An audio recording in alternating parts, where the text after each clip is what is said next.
What, like with a cloth or something? No, well, no. She didn't just delete tens of thousands of those emails, she wiped the server clean. The server will remain private. I've been the most transparent public official in modern times, as far as I know. Is this how you do it? Roping off the press and their questions from even talking to you at a parade? I did not email any classified material to anyone on my email. There is no classified material. Nothing that was sent at the time or received was secret. Her defense? They weren't marked classified. They couldn't be marked classified because by not using government servers, she actually prevented the government from reviewing her emails. It is a federal crime to negligently handle classified information under 18 U.S.C. 1924. It is a federal Class A felony under 18 U.S.C. 798. She's committed a Class A misdemeanor under 18 U.S.C. 1924. If there's a connection between Cairo and Benghazi, she said this: there's no connection between the two. Your experts knew the truth. Your spokesperson knew the truth. Greg Hicks knew the truth. But what troubles me more is I think you knew the truth. You tell the American people one thing, you tell your family an entirely different story.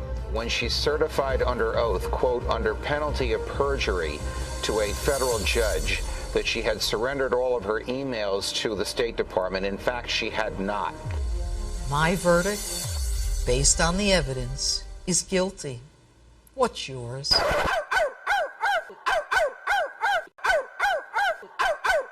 The great story here, for anybody willing to find it and write about it and explain it, is this vast right-wing conspiracy. It's no secret that we're going up against some pretty powerful forces that will do and spend whatever it takes to advance a very different vision for America.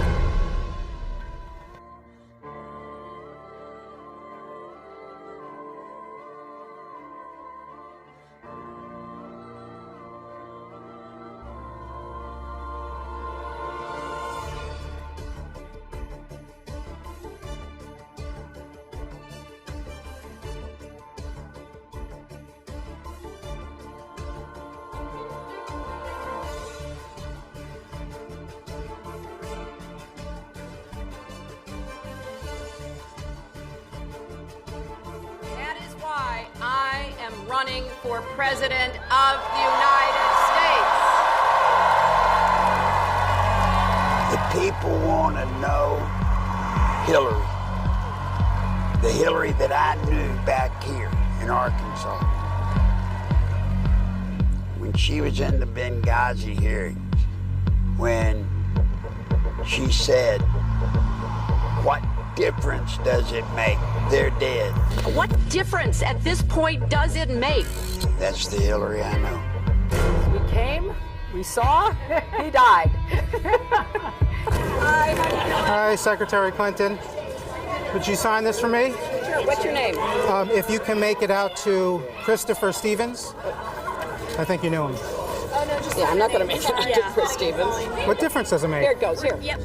Senator Clinton has extraordinary ability to obfuscate, refuse to answer questions, avoid confrontations, and up until now has been given a pass on it. A story in the New York Times talking about why Senator Clinton voted this way, because I think some people were surprised by it.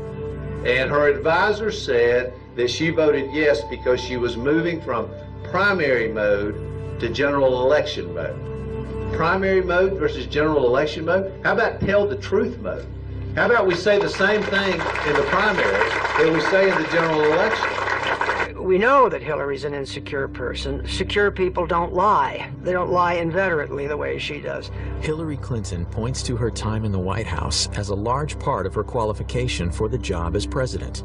But most of the news media has conveniently forgotten that her time as First Lady was mired in controversy. The core of the controversy is how truthful Mrs. Clinton has been in answering questions, sometimes under oath, about Whitewater and other matters. She was the First Lady to come under criminal investigation. In both Little Rock and Washington, D.C., she was plagued by numerous scandals. I finally parted company with Hillary Clinton when I saw how she was using private detectives to investigate the women who were linked to her husband. Not to change him, not to reform him, not to make him a better person, but to cow the women into silence so that he could get elected president. I do not want that woman controlling the IRS or the DEA or the NSA or the FBI or the CIA. Not in a democracy, I don't. One thing about Hillary, Bill was just a good timing guy. But Hillary, she's an animal. Hillary is the one that I promise you, she pulls the strings. She pulled them in Arkansas. She pulled them in the White House when she was there as the First Lady. And my God, if she gets to be president.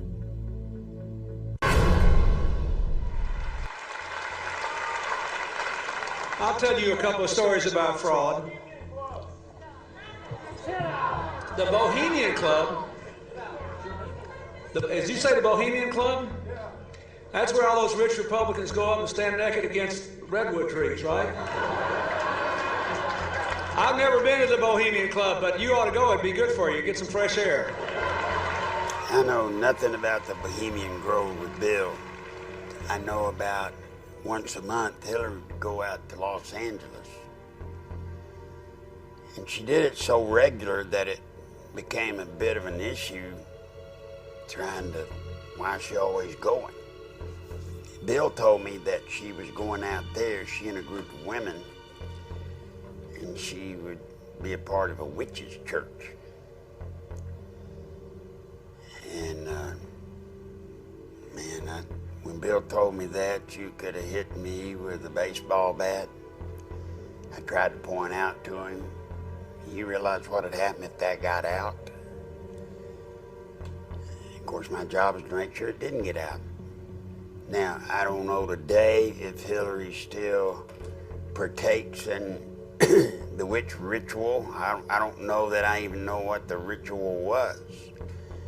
But for the better part of many years, Hillary would go quite often, whether it was regularly once a month or maybe once every couple of months. She would go out on a weekend simply to be a part of it.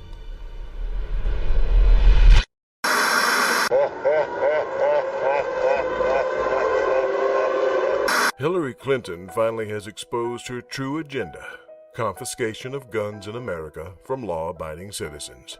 Both she and Obama have stated that they'll use executive action if necessary to ensure gun control is accomplished. But now she's begun speaking publicly about using the Australian model as a template for American gun control.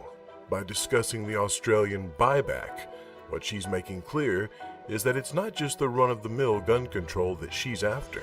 She wants confiscation, too. The left seems to be in a race to see who can push this issue farthest and fastest, since Obama made reference to the Australian gun grab a year ago, praising the move. Calling the legislation passed in Australia a buyback is deceptive. It was forced confiscation with a modest cash reimbursement to soften the blow. Anyone who chose not to accept that reimbursement and turn in their guns was subject to having them forcibly taken and facing a prison sentence. How did they know whether someone wasn't complying? Because prior to declaring guns contraband, national registration was implemented. Once the guns were registered, it was easy to force compliance. Both Hillary Clinton and Barack Obama have suggested that the way to accomplish this is through executive orders, since Congress won't pass such legislation. They seem to forget that the Second Amendment stands in the way of this scheme, but that doesn't seem to deter either of them. Many gun control activists falsely claim that no one is coming for your guns, but that's a lie. They already have. Remember the door-to-door confiscation of guns in New Orleans after Hurricane Katrina hit in 2005? Remember the calls for gun confiscation by New York Governor Andrew Cuomo and others in the aftermath of the Sandy Hook tragedy? Now, Barack Obama and Hillary Clinton have come out of the closet and made their true intentions for gun owners clear.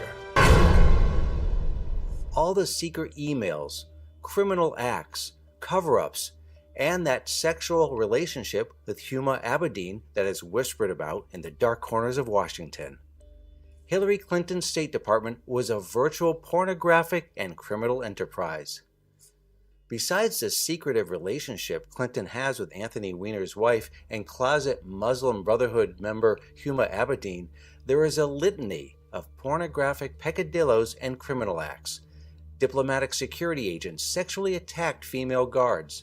Clinton security agents routinely solicited prostitutes, and embassy staff were caught running a drug ring in Iraq.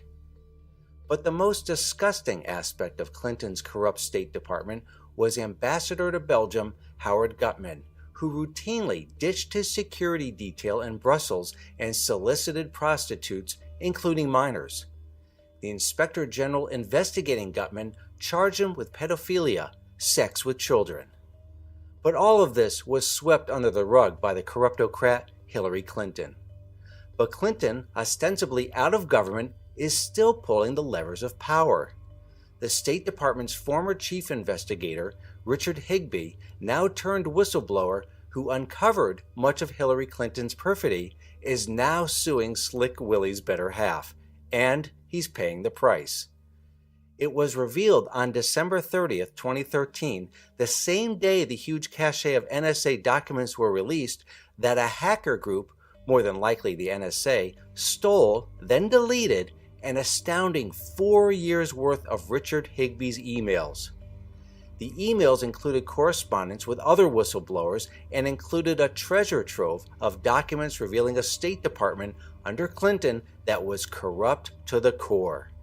Another State Department whistleblower, Aurelia Fednizen, didn't get her emails stolen. Instead, she received the shakedown treatment, a mob-like visit by State Department thugs who camped out in front of her house and harassed her children. But stealing emails and shakedown tactics was just one part of the attack against State Department whistleblowers. On June 29, 2013, in what is reminiscent of Nixon's plumbers, Richard Higbee and Aurelia Fednizen's lawyer's office was broken into, in which documents and computers were stolen, more than likely ordered by Hillary Clinton's minions. If you think Barack Obama is a corrupt president, you ain't seen nothing yet.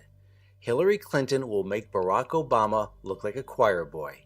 And unlike Barack Obama, Hillary Clinton has been around the block a few times and has the keys to all the secret doors in Washington. Most notably, the door that leads to a massive electronic file on every single American. Be afraid, America. Be very afraid.